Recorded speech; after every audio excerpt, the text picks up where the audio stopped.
Breaking చూస్తూ ఉన్నాము. మామ కోడలి బంధం అంటే తండ్రి కూతుళ్ళ బంధం లాంటిది. ఆమె పట్ల మామ బాధ్యతగా ఉండాలి. కానీ ఒక మామ కూతుర్ని కామంతో చూశాడు. ఇదంతా కూడా ఎవరి గురించో కాదు, సాక్షాత్తు భద్రాచలం ఆలయం ప్రధాన అర్చకుడి గురించే మాట్లాడుకుంటున్నాం.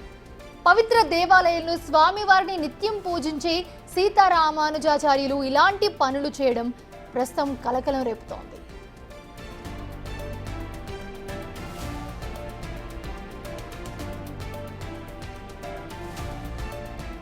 కోడలు ఆరోపణలతో సీతారామానుజాచార్యులు ఆయన కొడుకుపై సస్పెన్షన్ వేటు పడింది. వరకట్నంతో పాటు లైంగిక వేధింపులకు పాల్పడుతున్నారన్న కోడలి ఫిర్యాదుతో ప్రధాన అర్చకుడు పొడిచేటి సీతారామానుజాచార్యులు అలాగే అతని దత్తత కుమారుడు సీతారాంను ఆలయ ఈవో సస్పెండ్ చేస్తూ ఉత్తర్వులు జారీ చేశారు.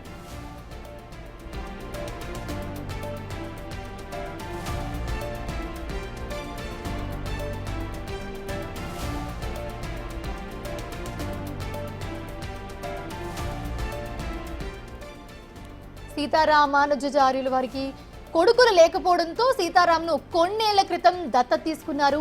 తాడపల్లిగూడెంకు చెందిన యువతితో 2019లో వివాహం జరిపించారు. పెళ్లైన కొన్నాళ్ళ నుంచి ఆమెకు వరకట్న వేధింపులు స్టార్ట్ అయ్యాయి. దీంతో కోడలు మామ సీతారామానుజాచార్యులు తరచూ కూడా వేధిస్తున్నారంటూ తాడేపల్లిగూడెం పోలీస్ స్టేషన్లో కోడలు ఫిర్యాదు చేసింది. తన శరీరాన్ని అసభ్యంగా తాకేవాడని, ఇబ్బందులు పెట్టేవాడని తీవ్ర ఆరోపణలు చేసింది. భర్త అలాగే అత్తమామలు, ఆడబడుచులు అదనపు కట్నం కోసం వేధించేవారని ఫిర్యాదులో పేర్కొంది. ఈ కేసులో సీతారామానుజాచార్యులు సహా 8 మందిపై కేసు నమోదైంది. పలు సెక్షన్ల కింద పోలీసులు కేసు నమోదు చేశారు.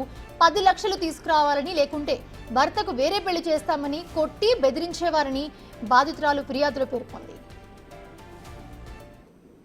మామగారి బిహేవియర్ అయితే అసలు ఏ ఆడపిల్లకి రాకూడదు. అట్లాగా ఏ ఆడపిల్లకి కూడా ఇలాంటి పరిస్థితి రాకూడదు. అంత దారుణంగా ఉంటుంది. ఎందుకంటే బయట అందరికీ కూడా నాకు 4వ కూతురు అని చెప్పేవారు. లోపలికి వచ్చేమో నన్ను నమ్ముకో అని చెప్పేవారు అనమాట. అది కరెక్ట్ కాదండి. ఇంకొకటి అన్నిటికంటే దారుణమైన విషయం, నాతోటి పిల్లల్ని కనాలి, అది చాలా తప్పండి. ఆ విషయం అనేది ఎవరైనా సరే ఖండించాల్సిందే. ఇలాంటి వాళ్ళని ఎంకరేజ్ చేయటం అనేది కరెక్ట్ కాదు. స్వామివారు మరి ఇప్పుడు ఎందుకు బయటపడ్డారో నాకు తెలీదు.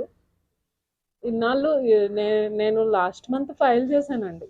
అంటే ఇంత అవ్వాలని కాదు, మా వారు ఆయన వచ్చి నన్ను తీసుకెళ్ళాలి, మంచిగా మేమిద్దరం హ్యాపీగా ఉండాలనే తోటి నేను కేసు పెట్టాను.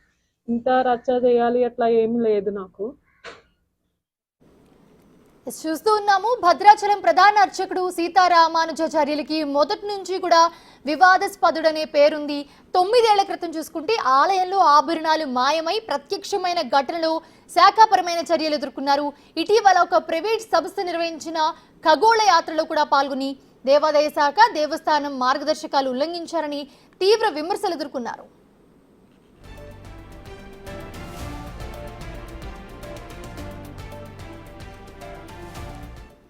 అంశానికి సంబంధించి మరిన్ని అప్డేట్స్ మా ప్రతినిధి భాస్కర్ అందిస్తారు. భాస్కర్,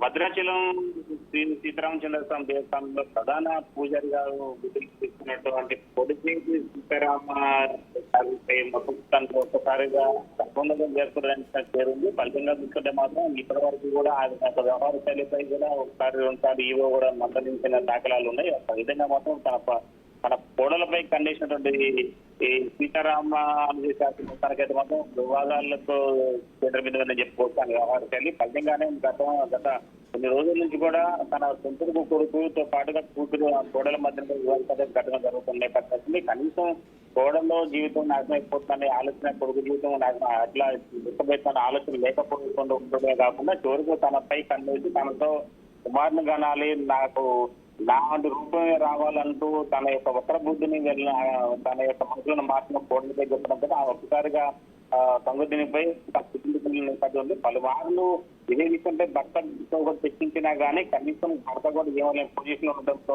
కూడా ఎవరు చెప్పుకోలేని అర్థం కాక చివరకు తన పుట్టింటికి వెళ్ళిన తర్వాత అక్కడ అగాత్యానికి పాల్పడిన ఆత్మహత్యాలు తీసుకున్న ఘటనలో బంధువులు ఏం జరిగిందని ఇంతనే వాళ్ళు ఒక్కసారిగా ఆరాధనగా ఇష్టపోయే నిజాలు బయట రావడంతో ఆందోళన వ్యక్తం చేసిన నేపథ్యంలో ఫలితంగా తాడేపల్లిగూడెంలో అక్కడ పోలీస్ స్టేషన్లకు ఫిర్యాదు చేశారు బంధువులు.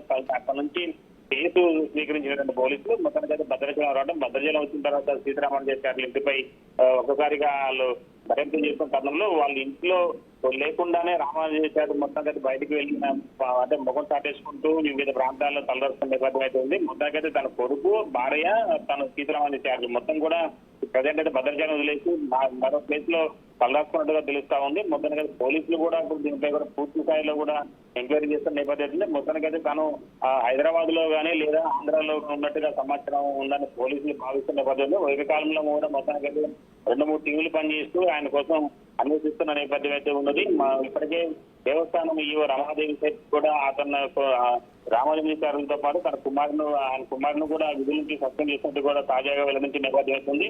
ఫలితంగా ఈ గతంలో కూడా నేను 9 ఏళ్ల క్రితం కూడా సీతాదేవి సంబంధించిన పుస్తకాలు కూడా తమిళనాడు రాష్ట్రంలో అమ్మేందుకు కూడా ఆయన ఆరోపణ చేశారు. ఫలితంగా ఆయన పాలనలో ఆయన కారాగారానికి సంబంధించిన దానికి ఆయన ఇన్ఛార్జ్ ఉన్న తరుణంలో మొత్తానికైతే మాత్రం సీతాదేవి సంబంధించిన నగలు కూడా చాలా వరకు ఆయన అక్కడ ఒరిజినల్ ను తీసివేసి తమిళనాడు రాష్ట్రంలోనూ కోయంబత్తూరు సైడ్గా తీసుకెళ్లి అక్కడ అమ్మేందుకు ప్రక్రియ కొనసాగింది.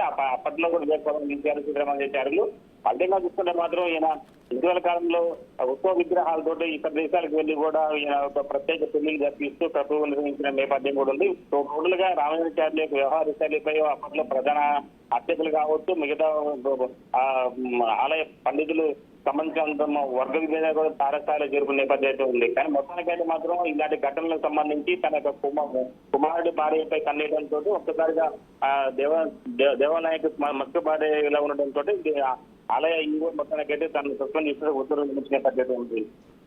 రైట్ పరిస్థితిలో ఉంది. రైట్.